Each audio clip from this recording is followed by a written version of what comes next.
Tayo ngayon kila Kuya Alex and Ate Marivic. Tanggapin niyo po itong gift ko para po sa inyo. Ay, salamat. Gift po yan. Hindi ko po alam. Hi, wow life, another video, another share guys, another POV. So ngayon guys, magbibigay tayo ng point of view dito sa pabahay project nilang Garishel kasama ang kanyang tito. Kumbaga ito yung collaboration nilang dalawa na proyekto na pabahay nila para kay Ate Marivic and kay Kuya Alex. O, diba? Malapit na ito matapos guys. Kunting kimbot na lang yan ay tatapos na yan. Mabubuo na yan at makikita natin yung resulta. So far, so good naman. Pero syempre bago ang lahat, don't forget to support and subscribe Kuya Val Santos Matubang, Ate Ina Vlog, Kalingap Rob Roy Lumalalag, Rachel Morales Vlog at sa lahat ng Team Kalingap. Syempre isama na natin sa suporta natin ang Team Rowell. So masasabi ko lang dito sa kabuang video na to, nakakabilib lang bilang isang Rachel Morales na sa murang edad and for ilang taon sa YouTube ay sa tulong din ng mga sponsors, sa tulong ng mga solid viewers ay nakapagpagawa siya ng ganyang bahay para kay Ate Marivic. So yun, congratulations agad-agad lang ga. Magkakaroon na ng magandang bahay ang mag-asawa or ang pamilya ni Ate Marivic. So dito guys, makikita natin. So for today's video, nandito tayo ngayon kila Kuya Alex and Ate Marivic. So dinalaw ko ulit yung pinababahayan po namin ni Tito, ang aming pong collaboration namin ni Tito. Ayan si So, collaboration project nila to ni Daddy Donut, yung pabahay nila para kay Ate Marivic. So, yon, ang simple-simple nilang Garishel dito. At ang gandang-ganda naman talaga tayo dyan sa mukha na yan. Hindi na yan i-question pa. Talagang maganda talaga. Maganda inside and out. So, silipin din natin kung ano nang nangyari sa pabahay nila ni Ate Marivic. Tito nasa likod natin, tsaka si Lolo. And kung makikita nyo sa likod natin, yan na yung bahay na pinapagawa natin. And ayan, sa matagal na araw na hindi ako nakapunta dito, so pagbalik ko, grabe, yan na talaga siya as in. So, maintindihan din naman natin yan kung bakit hindi siya agad-agad makakabalik kaya or makakabisita kay Ate Marivic, kasi alam naman natin kung kaano siya kabisi at talagang tuloy-tuloy yung mga ginagawa din niya, no? Sa school, ang dami actually, alam na natin yun. So, it's understood kung medyo abutan ng ilang araw bago siya makakabisita ulit. Pero ongoing pa din naman yung pagpapagawa or ongoing naman yung construction ng pabahay na pinapagawa niya para kay Ate Marivic. So yun yung maganda. Hindi porket hindi siya doon tigil yung pagpapagawa, tuloy pa din, di ba? So baka sa susunod na dalaw niya ano na yan, matatapos na yan or malapit na matapos na. So, ayun, gusto ko lang po pasalamatan po pala yung nag-sponsor ng 10K para po sa pabahay din. Sa Trosa family po, maraming salamat po sa inyo pong paabot na biyaya para kay Kuya Alex and kay Ate Marivic. Maraming salamat sa Trosa family. Grabe talaga yung Team Trosa. Talagang all out yung support na yan nila para kay Rowell and para kay Langga Rachel. Talagang fair yung kanilang pagmamahal sa dalawa. Congratulations Langga Rachel dahil ayun, malapit na magiging malapit na talaga matapos yung pabahay mo para kay Ate Marivic. Maraming salamat po and ayan, samahan niyo po akong dalawin ito at tingnan kung ano na po yung mga pagbabago at kung ano po yung mga naidagdag na. So, tara. Let's go. 조용하다기보단 Ayan, si Tata Dennis. Grabe naman ang laki ng pagbabago ha. Dami ng naidagdag. So, ayun na nga guys. ay kung sakaling mabibitin kayo dito sa video na to, panoorin nyo yung kabuuan, doon lamang yan sa uploaded videos ni Langga Rachel, yung part 6 or part 7, parang ganon. Kamusta lo dito? Okay lang kami. Kahit pa paano ay may nagagawa, tapos sa nagtatawanan lang. Nakaka-excite, no? Yung lagi parang every month or every other month ay may mga matatapos na pabahay project nila. Nakaka-proud lang or nakakasaya lang kahit na ang ambag ko lang naman ay panoorin sila or mag-react or panoorin yung videos nila, pero nakaka-proud lang dahil meron na naman na isang pamilya na magiging masaya at magkaroon ng magandang bahay, at the same time yung safety nila every night or yung safety ng pamilya, di ba? So yun, maraming salamat sa Kalingap, syempre kay Kuya Val, kay Kalingap Rab, kay Ate Edna, and syempre kay Dodong Ruel and kay Langga Rachel na meron silang ganitong puso. Meron silang ganitong yung pagtulong nila sa mga nangangailangan. So, naway mas marami pa silang mapapabahayan, mas marami pang mga proyekto na katulad na ganito, marami pang mga pamilya na mabigyan ng bagong pag-asa, because I believe bagong bahay, bagong buhay, ganon. Ang walang hirap. Tatlo lang yan. Tatlo lang ang gumagawa. Pero, Kaya nga 3 lang gumagawa, pero ang bilis. 10 days. 10 days pa lang. 10 days pa lang daw, pero grabe. Nung nakaraan na pagpunta ko dito, pang 7 days yung, tapos ngayon 10 days na po. 10 days na po siya, pero mabilis lang. actually, yung 10 days, hindi naman siya dire-diretso. Paputol-putol siya. Pagka may budget na nagagawa. Oo nga po, paputol-putol. Hindi pa nga po nakakasahod sila. Nasawa na Langga Rachel. So malaking tulong talaga yung tuloy-tuloy yung suporta, tuloy-tuloy yung panunood natin sa atin, kasi nagagamit din nila yun, or may mga talagang may mga naka-LL dyan, mga nakaluwag-luwag ay magbigay ng konti para sa mga materyales, kasi hindi rin naman basta-basta yung mga pabahay nila, no? Talagang concrete, and hindi ko pa sure kung ano bang hitsura ng pabahay ni Langga Rachel, kasi yung kay Dodong Ruel may touch of blue talaga yan, yung sa kanya kaya may touch of yellow. Pero no matter what, alam ko magiging komportable ang pamilya ni Nanay Maribek pagkatapos ng bahay na yan, no? Excited ako pagdating ng ribbon cutting niyan. Sahod na yan. Malapit man. Bukas? Bukas po ang sahod nila, kasi Sabado naman po bukas. Para mas ganadong magtrabaho, kailangan may sahod, di ba? Siyempre, yung mga gumagawa, may mga pamilya din yan, may mga anak din. So, kaya sila nagtatrabaho para kahit pa paano, may kita, may, alam mo yun.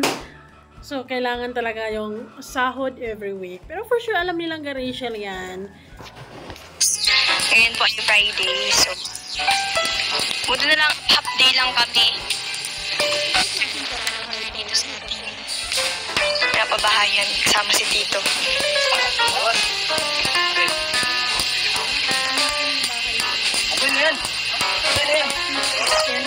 Silipin natin po sa loob kung ano na pong insura sa loob. Dito lalagyan pa ditong hagdan, no? Mahaba.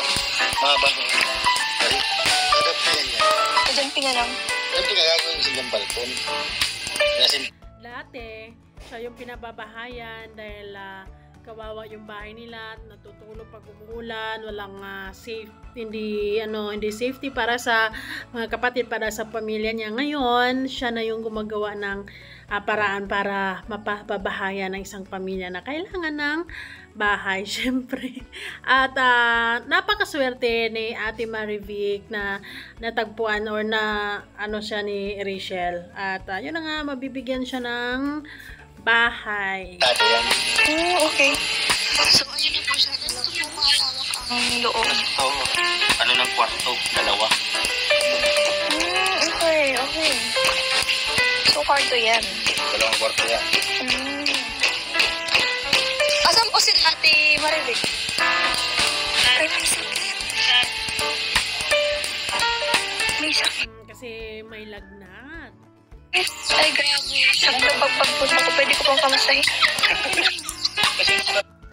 Alam mo, ang napapansin ko kay Langga Rachel, malapit talaga siya sa mga nanay. Malapit siya sa mga nanay because, ayun, nangungulila din siya ng nanay. Though, medyo 1 taon, 2 taon na bang nakalipas simula nung nawala yung nanay niya. Kaya talagang sobrang na-appreciate niya yung effort ng mga nanay para sa kaniyang mga anak. Kaya sobrang na-appreciate niya si Ate Maribik sa ginagawa ni Nanay Maribik sa mga anak niya na saktong pag-aalaga. Ayun. Meron sa malamig sa bahay? Next. Where are we? So, for today's video, nandito tayo. So, puntahan po natin, dadalawan natin. Sakto, pagpunta natin is, ayan. Kamustahin natin si Nanay. Tao po. Tao po. Tao po. Ay! Ate Maribik.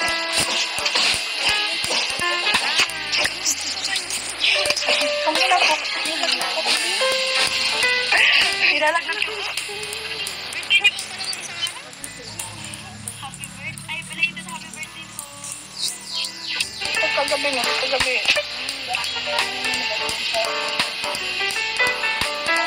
Nanay siya nga po na may nag-sponsor po sa inyo ng 10K para po sa bahay niyo. Sa family. Salamat po sa Trosa Family sa pag-sponsor niyo sa bahay. Salamat po. Marami-raming mga ano na rin yan. Kamusta naman po? Materials na Ako, di alam nga ako. Hindi nga ako makasas kanina. Nagluto lang ako. Baka po nagalawan kayo. Iwan ko. Or over fatigue dahil po sa... Siguro, pag ako sa kahapon, may lagnat na ako. Naglaba pa ako.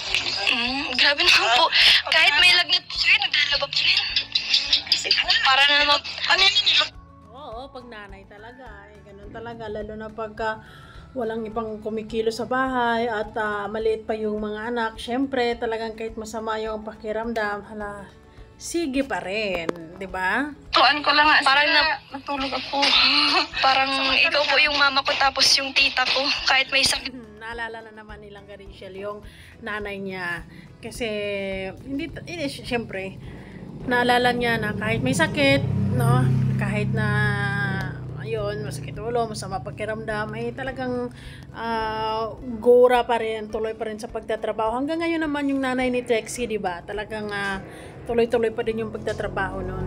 Ay, todo pa rin ang gawa. Pag nga parang kaya sa kagabi nga talaga ay naninigas na ang pangat ko. Sayo ko yung agong pumunta nga doon kay ate. Hindi natin kailangan. Baka binat yan ate.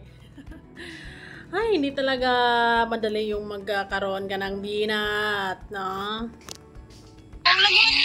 Sabi ko, Napilit na po kayo. Isip pa naman. Hindi man ako makapagano. Hindi ako sa loob. Sabi na gumanda sila rin siya. Nilaramig nga ako. Sabi ko, ayokong lumabas. Baka talagang talagang hindi basta-basta, hindi lang simpleng sinat-sinat lang. Talagang kasi nilalamig di ba? Pero sa amin, ako pa dito sa amin, kapag kanya na rin yung pakiramdam ni mama, kasi hindi rin maiwasan talaga, may mga ganun, di ba? Ay, hindi na rin syempre yan pinapakilos kasi baka lalala pa. So, si papa na yung gumawa ng paraan, syempre, and isa lang din naman yung estudyante din namin, kaya na rin din niya yun. Pero kay Ate Marites, kay Ate Maribik, hindi ko alam kung gaano kalalaki pa or gaano ka yung mga anak niya, baka maliliit pa, kailangan talagang kumilos ng nanay kahit na may sakit, di ba? Ay, punta lang po ako dito eh. Tapos, kamusta naman po yung kamusta naman po yung pang-araw-araw niyo po dito?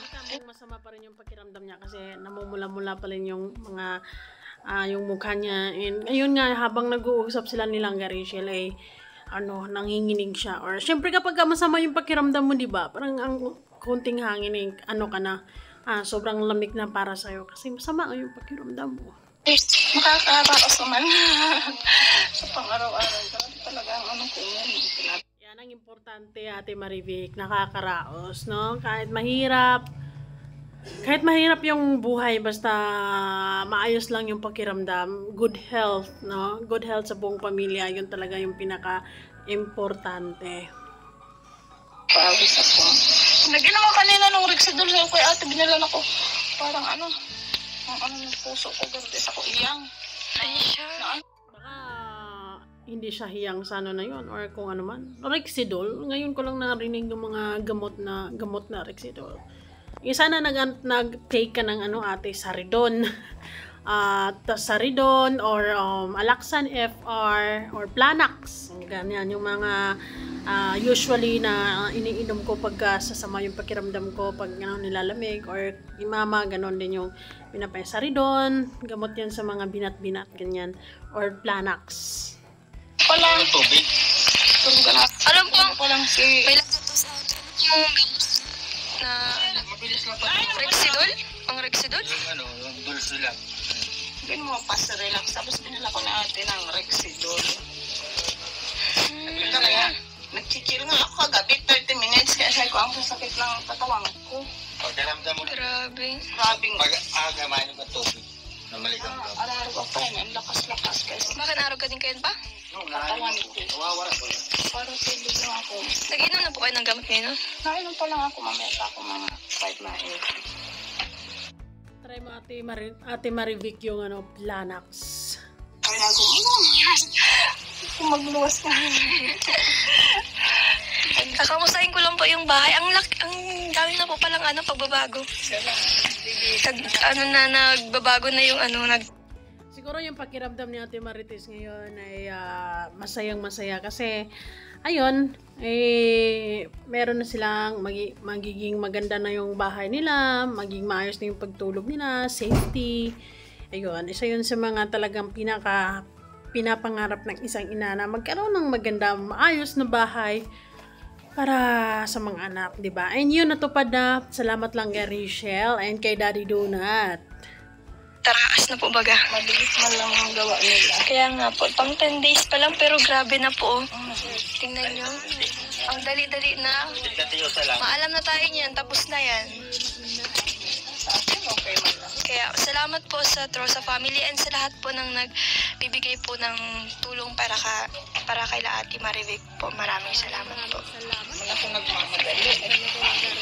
Nanay, may bibigay ako sa'yo. Tanggapin niyo po itong gift ko para po sa inyo. Ay, salamat. Gift ko po yan. Hindi ko po alam na birthday niyo po yung isang araw. Diba? So, nakakatuwa lang, nakakabilib na masayang-masaya ako na pinapanood ko yung ganitong video nilang Rachel na simple lang pero andun yung punong-puno ng pagmamahal. Makikita at mararamdaman mo na talagang mahal na mahal nila yung mga tinutulungan nila, 'di ba? Ganon din naman yung pagpapakita niya ng mamalasakit sa mga tinutulungan nila ni Dodong Roel. Ito yung solo project niya or actually collaboration nila ni Daddy Donut. Makikita mo na talagang malapit siya sa mga tinutulungan nila. Kay Ate Marivic, congratulations agad-agad Ate Marivic. Alam ko nga magiging maayos na yan at tuloy-tuloy ang babahay mo at talagang hindi yan titigilan hanggang hindi matapos. So yan, congratulations agad para sa iyo Ate Marivic. Maraming salamat lang kay Rachel sa sa pagpupursige mo na maituloy yung pabahay ni Ate Marivic. Thank you so much. And yun lamang guys, sa mga nabitin, panoorin nyo lang ng buo doon sa channel nilang Rachel para malaman nyo din kung ano pang mga iba pang detalye tungkol sa pag-uusap nilang yan, tungkol sa pabahay, at kung ano-ano pa. Maraming salamat po. Thank you so much. Bye!